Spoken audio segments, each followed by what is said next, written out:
আমার ননদের মেয়ের বার্থডে সেলিব্রেট করলাম আমাদের বাসায়, সাথে বিরিয়ানি রান্না করেছিলাম এত পরিমাণ ঝাল দিয়ে যেটা কেউই খেতে পারে নাই। আর এদিকে আমার লম্বা লম্বা ননদগুলা আমার হাই হিল পরে ট্রাই করছিল হাঁটার। এবং বাসার সবাই মিলে আজকে কি করলাম সবকিছু থাকছে আজকের ভিডিওতে। হ্যালো এভরিওয়ান, আসসালামু আলাইকুম। This is me Emily from my page Tasnim Akter Emily. হঠাৎ করেই সকালের দিকে আমার ছোট ননদকে আমি একটু ফোন দেই ভালো মন্দ খবর নেওয়ার জন্য।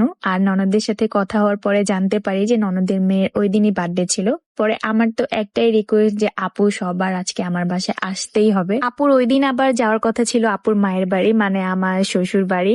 তো আপুকে বললাম, না আপু আপনি আগেই যাবেন না, আপনি আগে আমার বাসায় আসবেন, দেন এখানে 2 দিন থাকবেন, তারপর আমরা একসাথে না হয় বাড়িতে যাব। তো যেই কথা সেই কাজ, আপুরা সবাই বিকেলের দিকে বাসায় চলে আসে। আর সকাল থেকে আমি টুকিটাকি কিছু কাজ, বিছানা রেডি করা বা খাবার দাবার রেডি করা সবকিছু করছিলাম। আমার ননদের ছেলেমেয়েরা অনেক বেশি হ্যাপি ছিল আজানকে পেয়ে।